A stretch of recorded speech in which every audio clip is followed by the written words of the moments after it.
ওকে, so welcome back. গত পর্বে আমরা এক্স্যাক্টলি এতটুকু পর্যন্ত ছিলাম। আমরা গত 5টা পর্বে আমরা দেখেছি কীভাবে এই মেনুটা তৈরি করতে হয়, থিম ইনস্টল করতে হয়, তারপর এই মেগা মেনুটা কীভাবে ম্যানুয়ালি তৈরি করতে হয়, আবার অটোমেটিক্যালি কীভাবে অ্যাড করতে হয়, আমরা সব কিছুই দেখেছি। সো আজকের পর্বে আমরা আরও কিছু জিনিস এক্সপ্লেন করবো, যে জিনিসগুলো নিয়ে ভেরি ভেরি ইম্পর্টেন্ট। ফার্স্ট হচ্ছে এই সৈফা থিমের আন্ডার যে অপশনগুলো আছে আমরা একটা একটা করে আজকে দেখবো।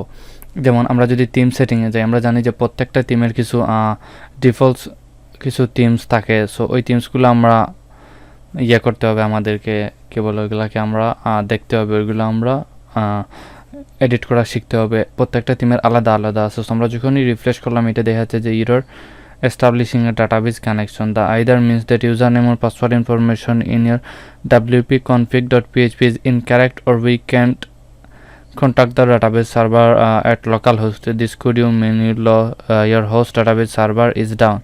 আচ্ছা, এটা বলতেছে যে আমি আমার সব কিছু ঠিকঠাক আছে কিনা, আমি এটাকে আবার একটু রিফ্রেশ করে দেখি অথবা একটু ব্যাক এসে দেখি, আসার চেষ্টা করে। আচ্ছা, এখানে পাচ্ছে না। সো এক কাজ করি, ভিপিএনটা একবার অন করে দেন আমি এটাকে একবার রিফ্রেশ করে দেখি। সামটাইমস এরকম কিছু প্রবলেম হয়, যাতে এখান থেকে ব্যাক হয়ে আসি, দেন ডাব্লিউপি অ্যাডমিনে ঢোকার চেষ্টা করি।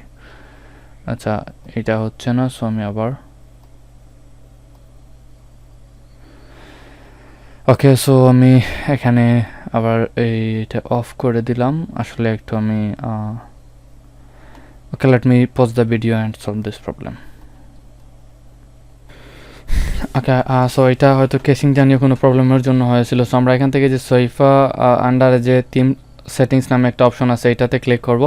এখানে টাইল্যাব লেখা হচ্ছে কারণ এই সৈফা থিমের কোম্পানির নামটাই হচ্ছে টাইল্যাবস। সো এখানে ওদের কিছু ডিফল্ট কিছু স্ট্রাকচার আছে, আমরা একটা একটা করে এখান থেকে অ্যাড করা শিখবো এবং কাস্টমাইজ করা শিখবো। সো আমি প্রথমে একটু ছোটো করে নিই এটাকে।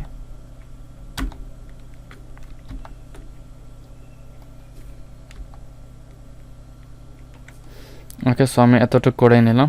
ফার্স্টে যে অপশনটা আছে আমরা দেখতে পারতেছি, এখানে লেখা আছে জেনারেল সেটিং।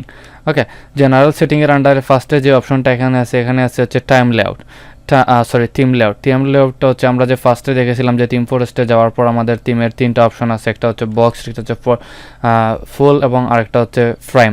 সো আমি যেটা সবসময় প্রিফার করতাম সেটা হচ্ছে ফ্রেম। ওকে, ফুল। সো আমি ফুলটা দিয়ে দিলাম, দেন এখান থেকে চেঞ্জ করে দেখি আমাদের কোনো চেঞ্জ হয় কিনা। হ্যাঁ, আমাদের পুরো ওয়েবসাইটটা চেঞ্জ হয়ে গেছে। সো বাকিটুকু আমাদের সব কিছুই ঠিক আছে। এরপর যে অংশটা হচ্ছে যে কাস্টম ফ্যাব আইকন। আসলে ফ্যাব আইকন জিনিসটা কি, আমরা যদি এই সৈফা থিমের এই জায়গায় আসি, আমরা এখানে দেখতে পাচ্ছি এই যে একটা ছোট্ট আইকন আছে থিম ফরেস্টের। সো এটাই হচ্ছে ফ্যাব আইকন। যেমন লোরিয়াম ইপসামের ক্ষেত্রে এখানে দেওয়া আছে এল, সফটকোডার বিডের ক্ষেত্রে আমাদের এখানে একটা ফ্যাব আইকন অলরেডি দেওয়া আছে। সো এটা হচ্ছে ফ্যাব আইকন। এইটা কীভাবে সিলেক্ট করতে হয় এই থিমের জন্য, সেখান থেকে আমরা চাইলে আপলোড করে দিতে পারি। আমরা জাস্ট আপলোডে ক্লিক করব, দেন যদি আমাদের মিডিয়া থাকে তাহলে এখান থেকে দিতে পারি, অথবা আমাদের যদি তৈরি করা থাকে তাহলে এখান থেকে আপলোড করে দিতে পারি। সো আমি এখানে আপলোডে ক্লিক করি, দেন সিলেক্ট ফাইল, দেন হচ্ছে এখান থেকে যাব হচ্ছে ওকে কোথাও যেন, আচ্ছা দিস পিসিতে যাই।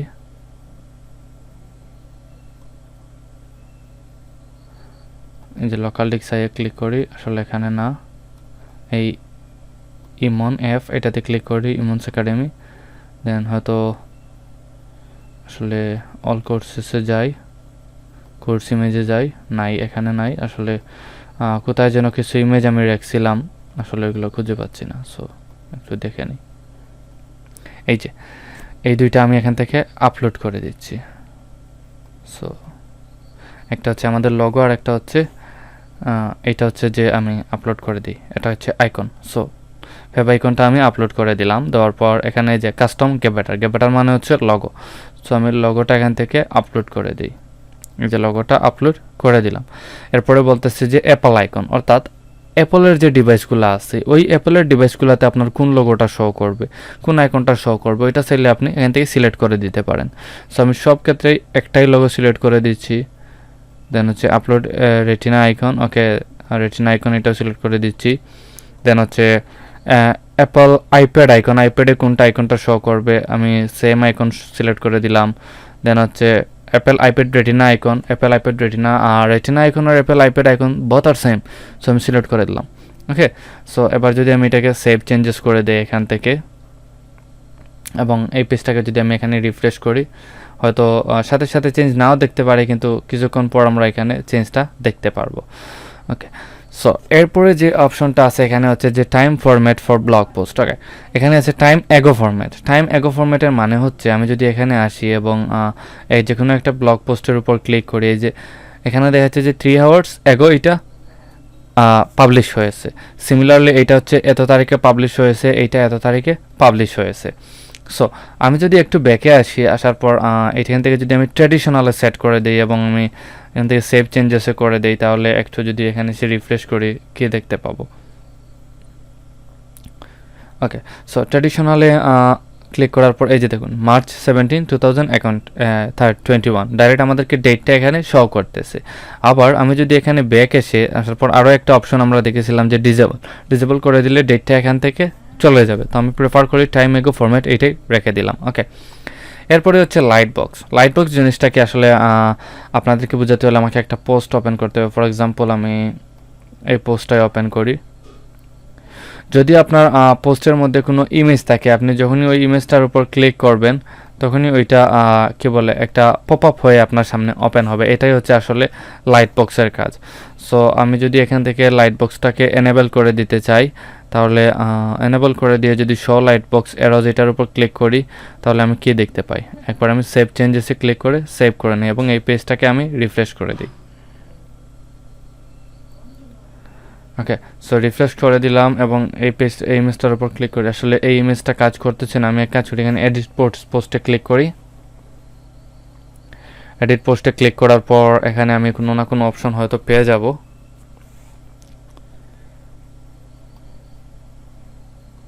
এই যে পেলাম। এখানে এক কাজ করি, আমি এই জায়গাটায় একটা ইমেজ নিয়ে আসি। ওকে, সো এইটার নিচে একটা ইমেজ এখানে নিয়ে আসি। এই যে ইনসার্ট অ্যাড মিডিয়াতে ক্লিক করলাম, দেন আমার মিডিয়া লাইব্রেরিটা সঠিক হোক, এখানে একটা ইমেজ আমি সেট করে দিলাম। এই ইমেজটা সেট করে দেওয়ার পর এটাকে এখান থেকে আমি মিডল করে দিই। ওকে, অথবা এইটা করে দিই, এইটাই বেস্ট। ওকে, দেন আপডেটে ক্লিক করলাম, আপডেট হচ্ছে। দেন ভিউ পোস্টে আমি আবার এটাকে ক্লিক করি। সো যখনই আমি এটাকে ভিউ পোস্টে ক্লিক করবো, এটা এরকম একটা পেজে চলে আসবে। আসার পর আমি যদি এই ইমেজটাকে এখানে ক্লিক করি, তাহলে হয়তো আচ্ছা এটা ওপেন হচ্ছে না কি জন্য আমি বুঝতেছি না, বাট এটাই হচ্ছে যে লাইট বক্সের কাজ। এইটা ক্লিক করলে এটা অটোমেটিক্যালি শো হবে। আচ্ছা, আমরা পরের যে অপশনগুলো আছে সেগুলো একটু দেখি। Okay, so vertical, horizontal, enable light box, enabling light box automatically for all images linked to an image file in the post content area, but এটা আসলে শো করতেছে না। Enable light box for WordPress galleries. Okay, চাইলে আমরা গ্যালারিজের জন্য অ্যালাবল করে দিতে পারি, দেন এটা এনেবল করে দিব। সো এটা আমরা পরবর্তীতে কোনো এক জায়গায় দেখব। এরপরে হচ্ছে এই যে ব্রেড ক্রামস যেটা আছে, এটার কাজ কি?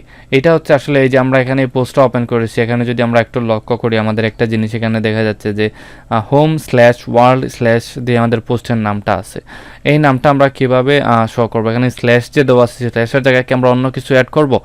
এই যে এটা এখান থেকে আমরা সিলেক্ট করে দিতে পারি। আবার এটা যদি এখানে দিয়ে যদি আমরা একটু চেঞ্জ দেখি যে কি চেঞ্জটা হয়, আবার আমরা পেজটাকে একটু রিফ্রেশ করি, দেখবো যে এটা আমাদের এখান থেকে গায়েব হয়ে গেছে। সো এটা আমাদের গায়েব, এটা আসলে করা যাবে না। এটা অফ করলে আমাদের অনেক ক্ষতি হবে, কারণ এটা এসইওতে অনেক বড় একটা ফ্যাক্টর রাখে। সো আমি এটাকে এনেবল করে দিচ্ছি এখান থেকে। ওকে, আমি এটাকে এনেবল করে দিলাম। এরপর হচ্ছে হেডার কোড। হেডার কোড হচ্ছে মানে কি, আমাদের সাইটে যদি কোনো সময় গুগল অ্যানালিটিক্স বা অনেক কিছু আপনি হেডারে অ্যাড করতে চান, অনেক সময় কোডিংয়েরও কিছু প্রয়োজন হয়, কাস্টম সিএসের কিছু প্রয়োজন হয়, এবং ফুটারেও কিছু কাস্টম সিএসের প্রয়োজন হয়। আপনারা যদি চান তাহলে সেগুলো যাতে এখান থেকে সেট করতে পারেন, এই জন্য এটা দিয়ে দেওয়া হয়েছে। সো এটাই হচ্ছে আমাদের মূলত জেনারেল সেকশনের কাজ। এরপরে যে সেকশনটা আছে সেটা হচ্ছে হেডার। তার আগে আমরা দেখে নিই যে আমাদের ভিডিওটা কতটুকু হচ্ছে। তো এই ভিডিওটা এতটুকু পর্যন্তই, আগামী পর্ব দেখার আমন্ত্রণ রইল। Thank you.